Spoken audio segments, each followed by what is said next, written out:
Hey, welcome to KOZ Radio. I'm Crazy Craig with Crazy Craig Cooking. Lesson number 1, how to make a hamburger on your George Foreman grill. All right, so being partially vegetarian, we're going to start out with an Impossible Burger. Better for you, nothing had to die, and I'm going to tell you it tastes about the same with the decorations we're going to put on it. One of the things I do before I grill it, because it's a kind of a thick patty, I put it in the microwave for about 20 or 30 seconds just to get a little warmer so that the George Foreman grill isn't having to cook through a centimeter thick hunk of meat. So I've already done that to save time. So we're going to drop that over on the grill, close the lid on the grill, plug it in, and it's probably going to cook for about 10 minutes. So while that's working, let's get some other stuff ready to go. Starters. You can put it on a regular bun, but I'm very partial to pretzel buns. Pretzel buns add so much flavor. Again, you could do it on a regular bun. This is fun. I like all the ingredients on my burger, so we're going to start out with some ketchup. We're going to start out with some mustard. Shake these things right before you pour them out. A little bit of mustard in there. Come on out, bud. There we go. Love mayonnaise. Mayonnaise is a good way to stick the lettuce in place. So we'll get to the lettuce in a minute. There's our mayonnaise. Then we grab a little bit of lettuce. Iceberg lettuce would work well. My wife loves the romaine stuff, and it seems to keep longer if you're a single person eating alone. Let's say, like you might be. This is a good way to keep the lettuce. It stays fresh longer. That mayonnaise in there kind of keeps it like a glue to keep it together. And then we're going to have a slice of tomato. Love tomato, adds some flavor. Hopefully my knife is sharp enough to get through it. See, wow, this is a good excuse to have good quality knives, because this one is not quality and it should be cutting. There we go. Nice juicy slice of tomato. Throw that in. And then of course, where would we be without a cheeseburger in paradise? Different cheeses. Sometimes I use Swiss, sometimes I use pure mild to strong cheddar. This is sliced Colby Jack. And to make that fit the burger, I cheat and I fold in the pieces on the corner so that it doesn't overrun the hamburger when I'm cooking it. So now we've got everything ready to go except cooking the burger. So I'm going to put you on a brief pause while we let the burger cook.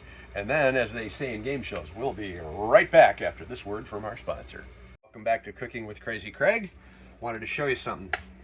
This is a non-stick surface, just like in frying pans. Don't use anything metal. Plastic is good. I use this spoon, a little flat away edge, because it works as a pretty nice little spatula. And I'll go in and flip it over, turn it 90 degrees to get that neat little crisscross. Feel like you're at a steakhouse. At about the halfway point? At about roughly the halfway point would be a good time to do that. Close the lid back on that. And then I forgot one ingredient that I didn't tell you about before, so we're going to put a little bit of nice delicious red onion on there.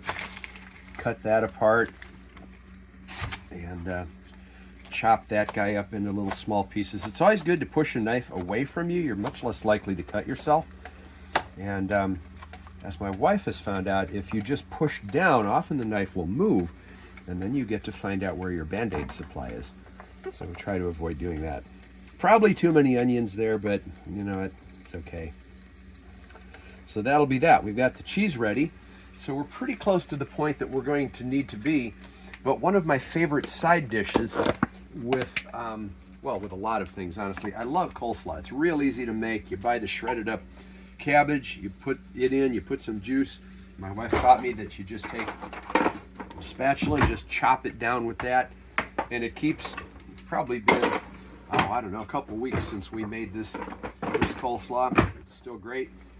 Or you can just buy it at Walmart. Or you can buy it, that's right. You can buy it pre-made at Walmart. And it's I don't know, sort of the vegetable will go with the meal. Or you can get potato salad. Or you could get macaroni potato salad. See, my off-camera assistant is very good at this. While we were doing the cooking, which is just about done, put away all of our ingredients. Got to keep that kitchen looking nice. It's on the air cooking with Crazy Craig, after all. All right, let's see how that burger's. Oh, that's looking good. That's looking really good. It's getting kind of brown. So now I like to melt the cheese in.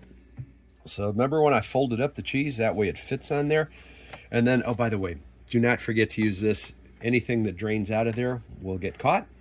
But then, if I just close this now, the cheese will get all over there. So what I do is just use this little shot glass or any kind of small drinking glass. And that's going to hold up the top for about another minute or two to melt the cheese down. We'll let that get done, and then we'll go to the final preparation and presentation to impress even the pickiest of eaters. We'll be right back.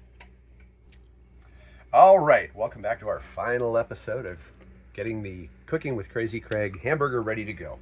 So, check that out. It's nice and gooey.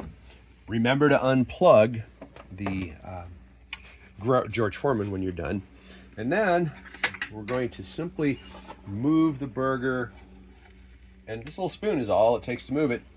Something I want to point out, I'm going to eat it off of a plate because I'm civilized, but I'm doing everything on a cutting board because when I get this done, there's the onion we're going to stick into there. Most people would say I have a big mouth, and I'm not going to argue with it, but that's bigger than my mouth. So to make it easier to eat, take a nice knife and saw my way through, and I've now got a burger that I can set up on the plate and serve to myself.